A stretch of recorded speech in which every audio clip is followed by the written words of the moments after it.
Hey, hi. I'm the Sage University Journal Diary for June 8th, 2026. I felt like I was so close.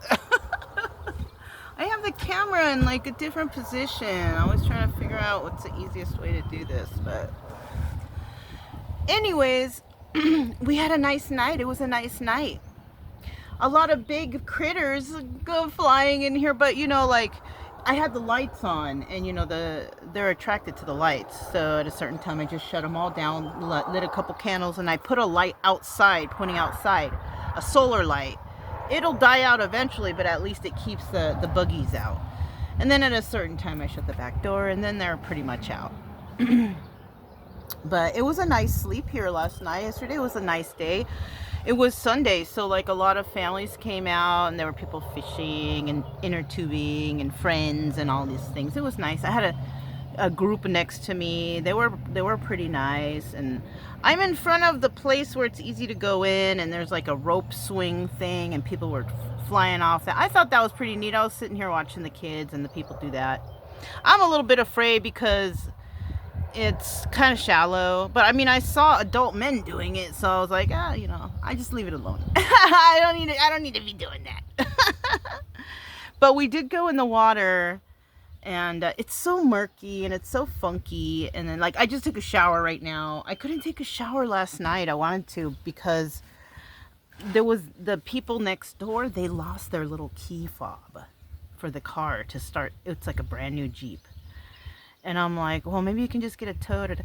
But the Jeeps, yeah, I'm telling you, the newer cars, they started putting these weird things on them to where you can't start it unless whatever. And you know what? That's an extra cost for people. You know what I'm saying? You can't just easily start the car up, with a key or whatever. That sucks. That's why I don't want to get rid of my Jeep, man. Because if my key fob dies, I can just do everything with the key. You know what I'm saying? So yeah, no, I want to keep that car for as long as I can, as long as I can keep it running. And then probably if I do want to get a new car or another car, which it won't be for a while. It's only like at 150, not even 150,000 yet, but it's getting close.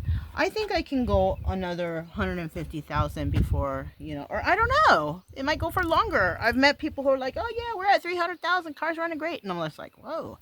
Because I always thought that you should sell the car at 150,000. But why? The car is still good. It's still running good. And I just got it fixed up and everything. So yeah, no.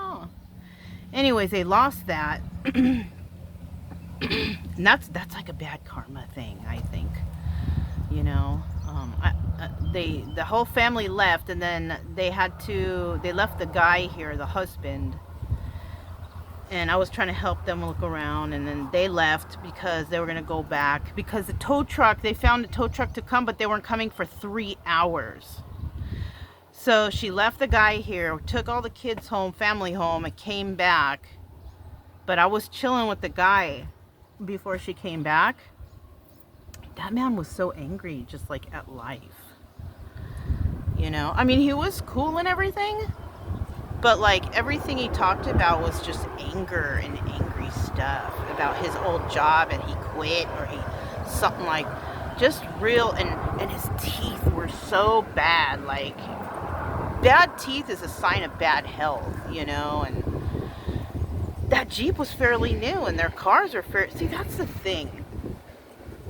People out here will live such like miserable lives and in broken homes and all this thing, but they'll all have all these new cars. Like, why? I mean, and that's another expense. Why do that? And why have all that work? Because when they lost that key fob, it was like, oh, it's going to cost $60 for them to reprogram. I'm like, oh, that's not that bad. And then they're like, oh, but the key fob is like $300. And it's like, you see, it's like that. So, and I like to help people, but I didn't want to fork out the money for them because of the fact that why do you have that kind of car? That if you are worried about all this stuff that you can't afford for it, don't get it. you know, but everybody's trying to look a certain type of way. I'm still in Texas, you know. It's kind of trippy out here. When you're traveling, you don't really think much of the stuff, but after like living here for this time, you know, in that house especially, not traveling and camping, but mostly living in that neighborhood, in that house or county, whatever, everybody there is just miserable. And I can feel that energy. And I'm not miserable, you know? I mean, shit happens, bad things happen, and, you know, you just got to get through it, whatever. But I'm not going to hang in that misery. No, no way. You know, especially now that I know the kind of town I'm dealing with, a bunch of corrupt bastards over there, just, and you know, controlling the people, and the people falling for it and praising the very people who are stealing from them. When I had the water turned off, they were mad. And then the woman's like, oh yeah, leave the trash out there, they're gonna pay. And she's a liar. That's another thing that they like to do to people, is they like to make unnecessary expenses for them. Because people are like, yeah, my water bill is so high. So it's because they're stealing from that. That's what they're stealing from. So when I told them, shut off the water, shut off everything. I won't be back until months from now, so I don't need it.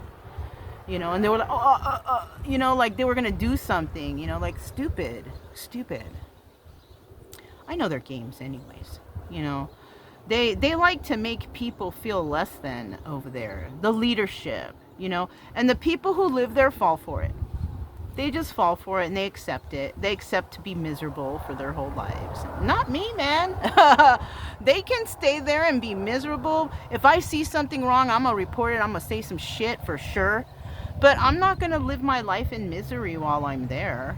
No. They're kind of dumb over there.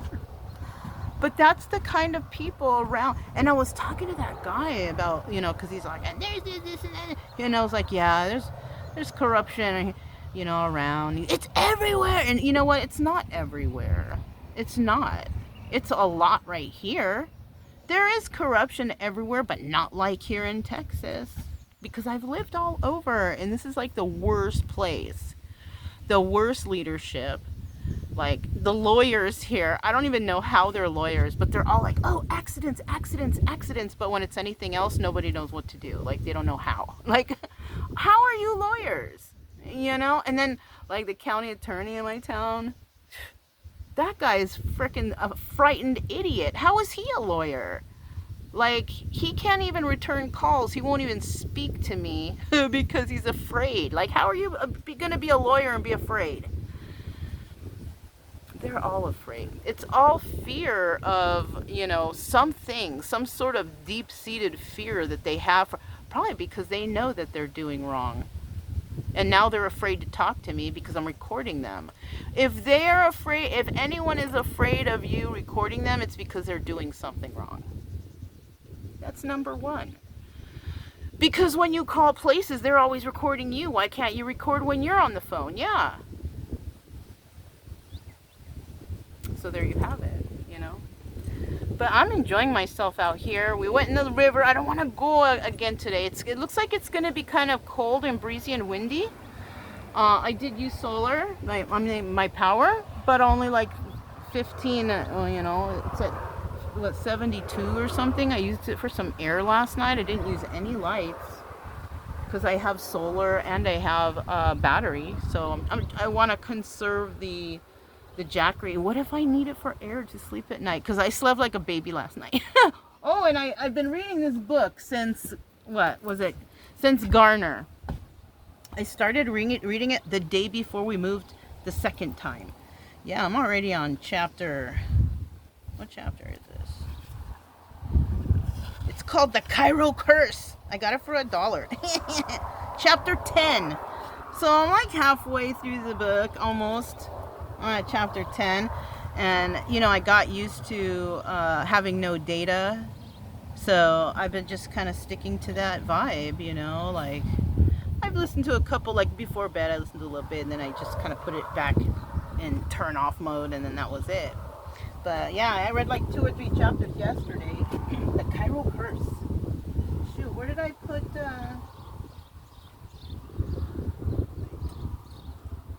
Okay, I have a little toothpick in there, so I make sure I don't lose my spot. It's all right. It's like whatever. And I was reading the back of it. It's like Christian Women's Reading Club. I'm like, oh shit, is it that? It's a story. It's not. It's just telling you about going to Egypt, whatever. This girl, and she's like, you know, an excited, whatever, you know, family, whatever. But it's all right to read. But I'll be finishing it up soon, and then I'll just put it somewhere, because it's not a book I want to keep. It's like one of those fantasy, novel-y kind of, you know, I prefer books with substance, books that are like real, that have real information from, yeah, you know, it's okay, you know. I'm not like a novel type of person. Like, I like to read educational books, you know, books that teach me stuff, you know.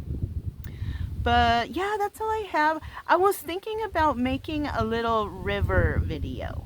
Just a little 5-minute pointing at the river so people can see. There's like duckies over there. I might do that. Yeah. Anyways, that's all I have for you guys. Sacred Geometry Universe Video Journal Diary for June 8th, 2026. I'll talk to you next time. Bye.